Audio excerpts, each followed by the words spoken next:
It didn't breathe fire, but a dragon helped bring the Year of the Snake to the Gold Dome for a celebration. Good evening and welcome to Lawmakers on Legislative Day 9. I'm Donna Lowry in Atlanta. Tonight we'll dive into what the Lunar New Year is all about. Plus, did you know Georgia boasts the second largest Asian American Pacific Islander caucus in the nation? We'll have two members in the studio to share their insights. And Georgia has another distinction. It has the second lowest cigarette tax in the country. We'll chat with two legislators who are eager to change that. Also, there are several firearm safety bills filed by lawmakers from both sides of the aisle. We'll learn more about them. And finally, should pets have their own protective orders in cases of domestic violence? One lawmaker is advocating for measures to keep them safe and out of harm's way during often volatile situations. First, let's get our Capitol report from correspondent Sarah Callis. Hi, Donna. Lawmakers met today for Day 8, and Lunar New Year festivities were the main attraction. It was a raucous day at the Capitol as people gathered to celebrate the Lunar New Year. A traditional lion dance, considered good luck, kicked off the Year of the Snake. But the House was a little more quiet since no bills have made it to the floor yet. Speaker of the House Jon Burns was absent today. He traveled to Washington, D.C. to watch President Donald Trump sign the Laken Riley Act, a federal immigration crackdown bill named after a Georgia nursing student killed by a Venezuelan man without legal status. Lieutenant Governor Burt Jones and several lawmakers also went to the signing. President pro tempore Jan Jones presided over the chamber as members recognized significant Asian Americans in Georgia in honor of Lunar New Year. Mary D'Souza Sequeira was one of the first women to compete for India in the 1952 Olympics. Mary competed in the 1952 Olympics in Helsinki in both the 100-meter and 200-meter races. In 1954, Mary competed in the 4x100-meter relay of the 1954 Asia Games and became one of the first Indian women to win a gold medal along with her relay teammates. And President and CEO of the Center for Asian Pacific American Women, Sue Ann Hong, spoke to the chamber. I myself, this year is my 50th anniversary being in the United States.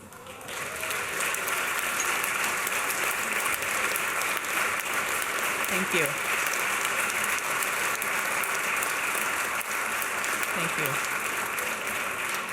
I flew to this country by myself at the age of 8, and I was adopted by my aunt, and she knew that I would have a better life and the American dream. In a virtual press conference this afternoon, House and Senate Democrats discussed how they are preparing to rebut Governor Kemp's proposed tort reform package. This is a big business and corporate relief first, Georgians' last agenda. Tort reform means keeping Georgians from seeking justice in court against insurance giants when those corporations harm consumers. That's what it is. The governor says that limiting your right as a consumer will lower your insurance costs. But that is not only a bad idea for everyday citizens, it's just not correct. Kemp said passing meaningful lawsuit reform is his top legislative priority this year. The Senate acknowledged Multiple Sclerosis Week at the Capitol, helped by two special guests. Senator Matt Brass's mother, Linda Brass, who was involved with the cause, and Tiffany Vincent. She was diagnosed with this disease in May of 2006. She's embraced her journey with resilience and a bold determination to help inspire others, as you will see here soon. Growing up, Tiffany found inspiration in her grandmother, Miss Freddie Mae Stokes, whom was the first person Tiffany ever saw in a wheelchair. Her grandmother's strength and actions planted seeds for Tiffany's mission to challenge societal norms and narratives about what it means to live with physical challenges.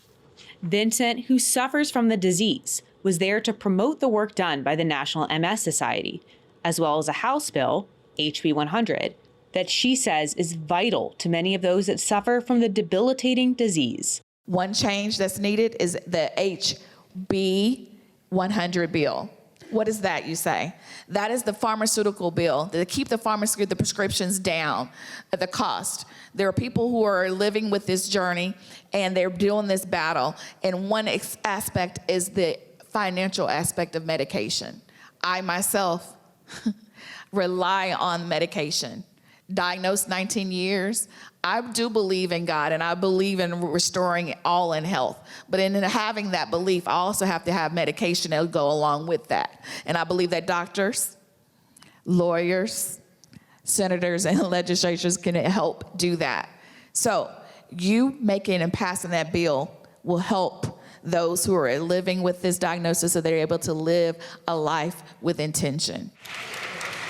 But otherwise, it was another short day as we close out the second week of the session, waiting for the chambers to ramp up legislation. Tomorrow, Governor Kemp is expected to unveil his much-anticipated tort reform legislation, and lawmakers will convene for day 9. That's my Capitol Report. Donna, back to you. Thank you, Sarah. We're going to focus now on health and safety-related issues with two people with medical backgrounds. First, Republican Representative Sharon Cooper of Marietta. She's a former nurse and medical administrator. She's chair of the House Public and Community Health Committee. Also on that committee is Democratic Representative Michelle Au of Johns Creek. She is an anesthesiologist. She serves on the Special Rules, Budget, and Fiscal Affairs Oversight Committees. Some of them have long names. Welcome to Lawmakers, both of you. Thank you. I appreciate your being here. You both have several bills, so let's get to them. Representative Au, you have two bills focused on gun safety. Let's start with the one that involves children. What's the Pediatric Health Safe Storage Act all about? I believe you have introduced it before. Right. This bill probably sounds familiar to a lot of people who've been watching the legislature, but the Pediatric Health Safe Storage Act is a bipartisan bill that seeks to address the #1 cause of death of kids and teenagers in this country, and that is gun violence. And all that this bill does is say that any gun that can be accessed by a minor be stored securely. Okay. You also have a bill that deals with a safe storage, firearms storage tax credit. And so tell us a little bit about that. Right, that one is HB 2. It's a companion piece to HB 1. And this may also sound familiar to watchers of the legislature. This offers an up to $300 tax credit for purchase of safe storage equipment.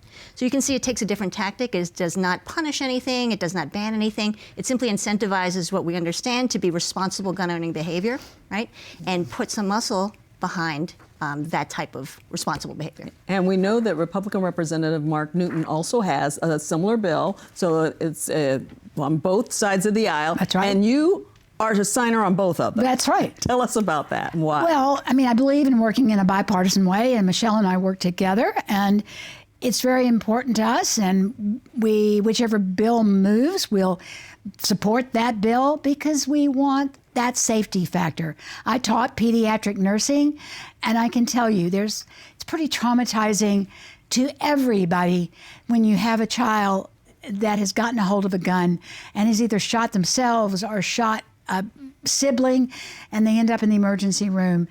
And if I could prevent that from ever happening, it'd be a better world. And so we're working toward trying to prevent that kind of accident. So with two bills, there's a good chance one of them will pass. We might see something? We hope so. All right, then.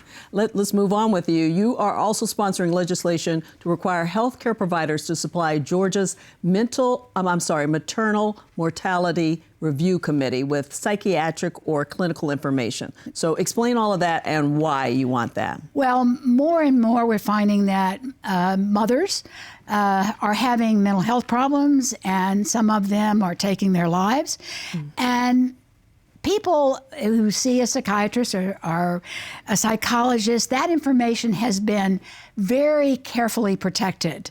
But if we're going to find out what's going on and why somebody has taken their life, and if the pregnancy caused them to maybe move up to that position because of the stress of being a new mother, we need to have the psychiatric information to make that kind of decision, to know whether the problems they had were caused by the pregnancy or if it had been going on before.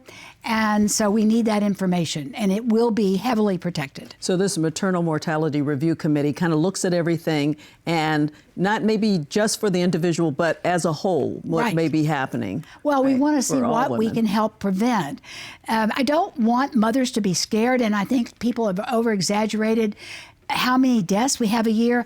I would hope that we wouldn't have a single one. But we have about 120,000 deliveries a year in Georgia. Sometimes it's 110, sometimes it's 130. And unfortunately, we have 30 to 40 mothers that die, but sometimes it's put out where it sounds like we have hundreds of mothers dying, and we have scared a lot of African American and brown mothers to death to where they're trying to seek a delivery somewhere that's much more risky. And I really hope that we can help let them know that it is safe to have the doctor and come to the hospital, that it's not as scary as they've been led to believe. You feel pretty good about this bill? Yes, I do. Okay. All right. All right. I'm going to turn back to you, Representative Owl. You have a couple of more bills on firearms. So you have one on background checks, 3-day waiting periods for firearm purchases. These are bills that you've also put out there before. They didn't get much traction. You feel any differently this year? Well, look, whether or not a bill gets traction or passes is not solely up to me, right? As a member of the political minority, I recognize that. It is up to the majority party to decide what they're going to move or not move, right? What I hope that people recognize is that this is an incredibly important issue, not just for children and families, but for everyone in Georgia. This is something that's important to the majority of Georgians to work on, right? So I'm hoping that in our work this session that we address this important issue that's important to so many of our voters. Yeah, so you can tell you have the passion for it. So if you have to keep introducing it, you will. Well, it takes patience sometimes to get stuff done in this building. I love that. Yeah. Okay, we're going to turn to you on another of your bills. You have a bill to protect pets in domestic violence situations. Explain that and talk about how this came to you. Well, I think a lot of people know that pets have become family members in our society.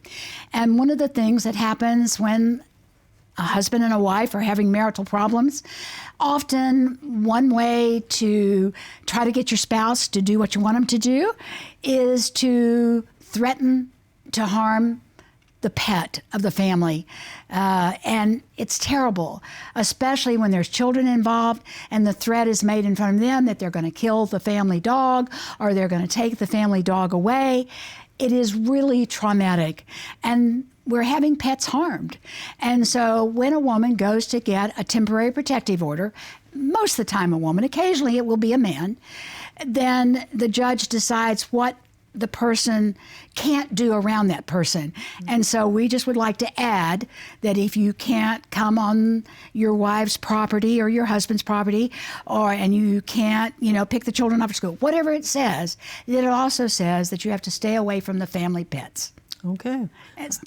And I know you haven't dropped it yet, but you're still getting signers, right, on that one? No, that one's been dropped, but it doesn't have a number yet. I know yesterday you were getting signers on that one. So I want to ask you about another one. You want graduates of foreign colleges to be able to become licensed as veterinarians so that they, so that they can, I guess they can't at this point, and you want them to be able to. Well, certain ones that are approved can get a license, but this is not for just regular vets.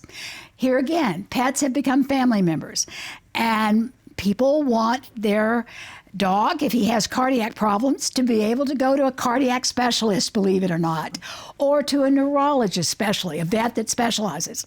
And there are not enough of those. They are very rare. So we want a vet that has gone to an internship in an American-approved program that has become board certified in vet cardiology or vet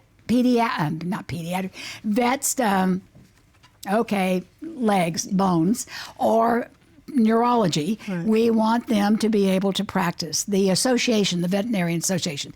And they would only practice in their specialty area, which would be like cardiology or orthopedics. I couldn't remember a while ago.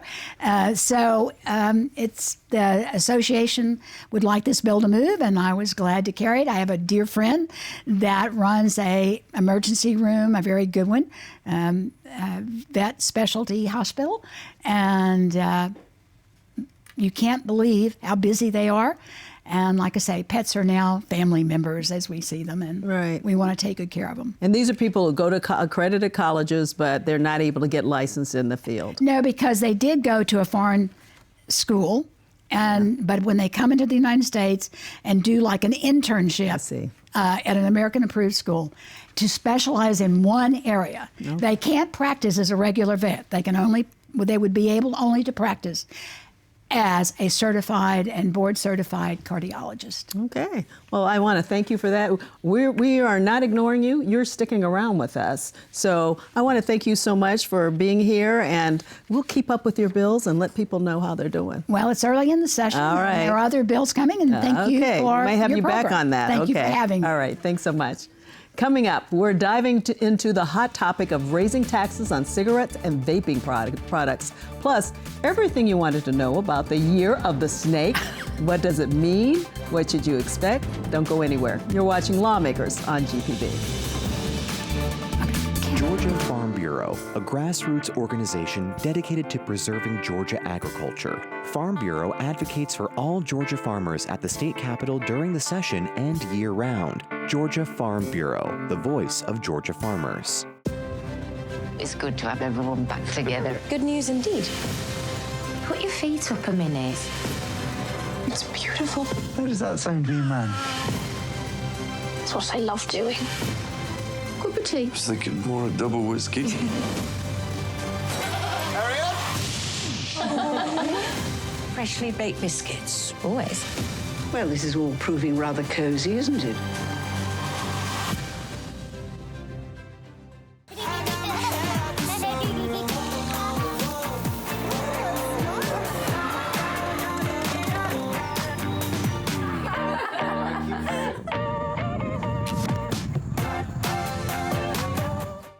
Understanding the past gives a sense of the future. This is the first time that anyone has seen this in 2,000 years.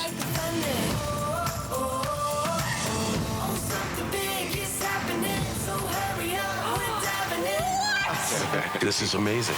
Well, I'm excited now. Pompeii is a battle against time.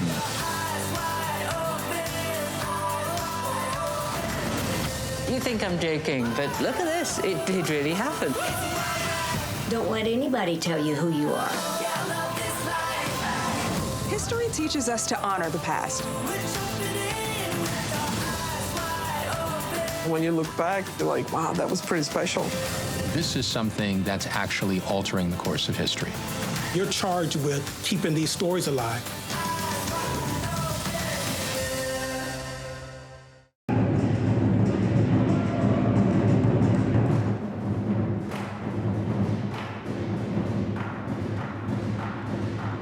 The Lunar New Year celebration at the Capitol today, and two lawmakers who were there join me now. First, Representative Tran of Dunwoody. His committee assignments include creative arts and entertainment and technology and infrastructure innovation. Also back with us is Democratic Representative Michelle Au. So thank you for being here. We're going to get to the Lunar New Year and the fun stuff in just a moment, but I briefly want to talk about a couple other bills, okay?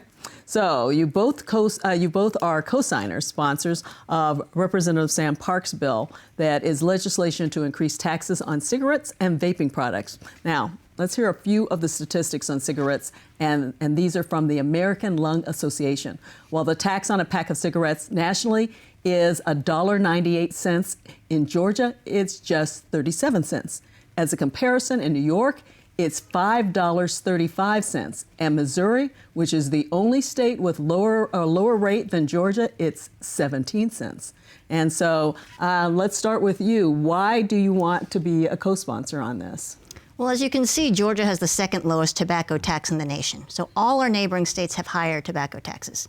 And what states that have adjusted their tobacco tax more recently have found is that this generates multiple benefits. The first benefit is obviously that it generates revenue for the state, which can be reinvested into preventative health care. The second benefit is that it actually has been found to disincentivize smoking. Right now we can understand why that is. When the price goes up, it makes it less attractive for people to pick up this behavior. And in particular, younger smokers are most sensitive to price, right? Younger smokers are most likely to feel that if a price goes up, that it will dissuade them from picking up this very costly and harmful behavior for the state. So we gain a lot of life years and quality of life for these patients who may eschew decades of harmful behavior. Yeah, the thing about this is that when you see New York $5.35, you kind of get it why this is something that might be a deterrent to some people. So you are also a co-sponsor on a bill dealing with vaping products too. So I think you're both maybe on that one too. Mm-hmm. And it deals with we really want. It's about where the money goes. Let's talk about that. The money right now goes into the operating budget for the state when it comes to cigarettes and vaping. But you'd like it to see it go elsewhere, right? Well, I think what makes sense and what has an internal logic to it is that if we are generating increased revenue from raising this tax, that it be reinvested into the system we're most trying to affect, which is the public health system and preventative health, right? That, I think, speaks to people in terms of why we would do it. But of course, I don't want to focus too much on the revenue because the goal is actually not to generate revenue. The goal is to help people stop smoking, right? So in my perfect world, we would not generate any increased revenue because we would not have this many people smoking. However, when we draft these types of bills, we want to make it as palatable as possible for a state like Georgia to talk about something which can be hard in the political setting, which is raising a tax. Yeah. So there's two parts of this. And one is just looking at raising it, and the other is looking at where the money goes and not into the general fund. I want to get your comments on this, why you wanted to be a co-sponsor. So, we need to deter our younger generation. They don't understand how dangerous vaping is. They have this misconception that because it smells sweet, tastes sweet, it's going to be healthy for you. But it's actually worse. The liquid vapor nicotine sticks to your lungs and creates a higher level of addiction than regular cigarette smoking. And we really need to address that because it's becoming a problem. Okay, I know you have introduced these bills before. They've been out there before. Any traction you think this year? I'm hoping so. We have several versions of this bill out. Representative Park has a very strong version that I really like, and we have obviously supported it. We also have a version that is HB 83 that specifically deals with the cigarette tax that has a bipartisan roster of sponsors that you may recognize from last term. Most of those sponsors also have a health care background, so they recognize why this is an important issue. And most of those other signers are Republicans, right? So we just want to make it clear this is not a partisan issue, but something that's really important for the state and will ultimately save the state a lot of money, especially given that smoking-related deaths are the 1 in 5 deaths are related to tobacco use. Okay. Well, we're going to keep up with those bills and let people know about them. So let's go to the fun stuff because you're looking really good. And I feel like I'm really underdressed next to both of you. So let's talk about the Lunar New Year celebration at the Capitol today. So for people who didn't understand it, explain what happened. So we had our second annual Lunar New Year celebration at the Capitol and was fantastic, was well attended. And we brought out a lion dance to welcome in a brand new year. And when you do this dance, you bring in the next animal sign. And so last year was the dragon, this year's the snake. And the snake's characteristics are very good vision, they're very intelligent, and they move very quickly. But we have 5 elements as well. And so this year's the wood snake. So part of that is, snakes shed their skin. And because it's a wood snake, trees also shed their leaves, but then they come into the next season with new skin, new leaves, rejuvenated and ready to go to bring lots of luck, health, and prosperity. Wow. So I didn't realize snakes were so smart and had such good vision. Yeah. And they are calculating, right? I hear they're more logical. They think, they don't pounce necessarily right away, that kind of thing. Correct. So, and those are all qualities, huh? Those are qualities I hope we have in the legislature this year. Okay.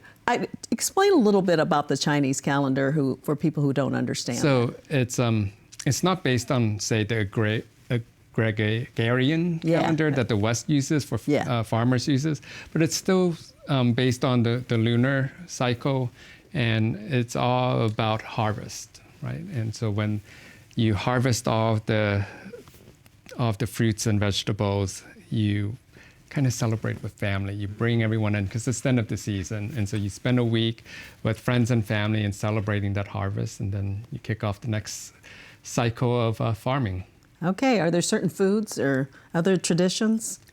I think every Asian culture has a little bit of a different tradition. I'll speak about the Chinese culture because I'm Chinese. Oftentimes for New Year, we eat dumplings which sort of resemble ingots of gold. You know, a lot of what we talk about in the New Year has to do with prosperity and wealth and stoking that for the next year. Another thing that we often eat during the Lunar New Year for Chinese culture is noodles, because it symbolizes a long life.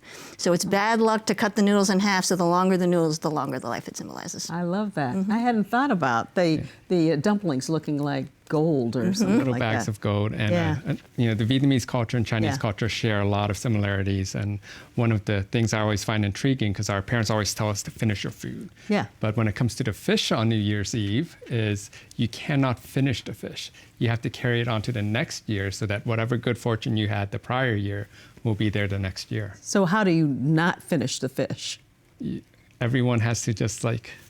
Just leave a little bit. Gotta leave a little bit. And, leave a little bit. You don't save it. We don't you just save it. Yeah. That's fascinating. And a lot of Asian cultures celebrate the Lunar New Year, and I think a lot of people don't realize that. Yeah.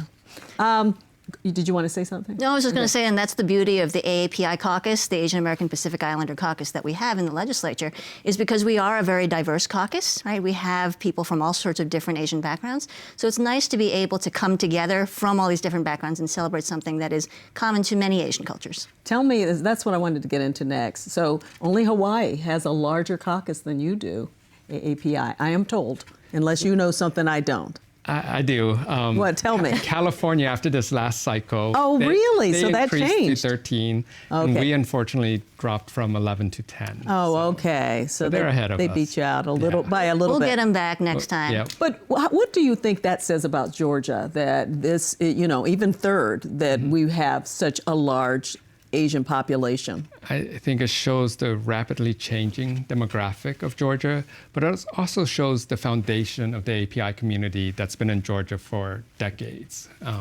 You know, I've been visiting Georgia before I moved to Georgia from Ohio since the mid-'80s, because I had family living here. And we got to a point where our communities became stable and affluent enough to support candidates and get them elected. And Gwinnett is a huge center for this to happen. So are most from the Gwinnett area? They're not all, I know that. You're from Dunwoody, so that's DeKalb County. I'd say the majority of the API caucus does have some of their district, at least in Gwinnett. I'm in North Fulton personally, but I'm right next to Gwinnett, so it's oftentimes where communities are clustered.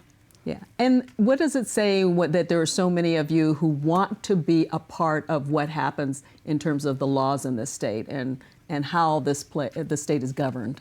You know, I think that's a great question, because oftentimes when people see Asian legislators, it's unusual still, even in a state like Georgia that is so diverse, and people often will question if we belong in this country or if we are as American as other legislators. But what could be more American than taking part in this most American of processes, which is our government, right? So we want to not only represent our communities as we serve, right, but to show other members of our community that they can do this too. Yeah. Any thoughts from you? No, I wholeheartedly agree. We have continued to grow as a community, and so especially with second, third, fourth generations like Michelle and I, we want to do more than just go work the 9 to 5 and get home. We want to be a part of the American society, and what better way than to serve as an elected official? I love that. I wonder what you both are going to be doing to celebrate the rest of the Lunar New Year. Are you just exhausted from the long legislative day? Well, I'm definitely going to call my parents. The most important thing to do for Lunar New Year is call your parents. It's all about family, isn't it? Exactly, and I'm going to do some of the traditions we just talked about with my kids when I get home. Okay. Are you cooking? Well, let's not go crazy, all invite Donna. ourselves over? Let's not go nuts. Okay, and what about you? I'm not cooking. Usually I cook for Lunar New Year, but my youngest son has already said, when are we going to see Grandma and the aunts and uncles? Because he's ready to go run around and collect the red pockets, and he said he wants to go to the festivals, and so we'll go to the Lunar New Year festivals in the Vietnamese community and Chinese community. And yeah, talk about the red pockets, and we saw a little bit of that at the Capitol today. What's that about? So the red pocket just has a little bit of money in it, and it's to bring luck and prosperity. And so you usually, as older generation, you give it to the kids, to your nieces, and wish them luck. All righty. Well, thank you both for being here. I can't wait for next year already. So thank you so much. That's it for tonight's show. Tomorrow, our guests will talk about the bill to keep transgendered girls out of girls' sports. But enjoy the evening and these beautiful pictures of what happened at the Capitol today.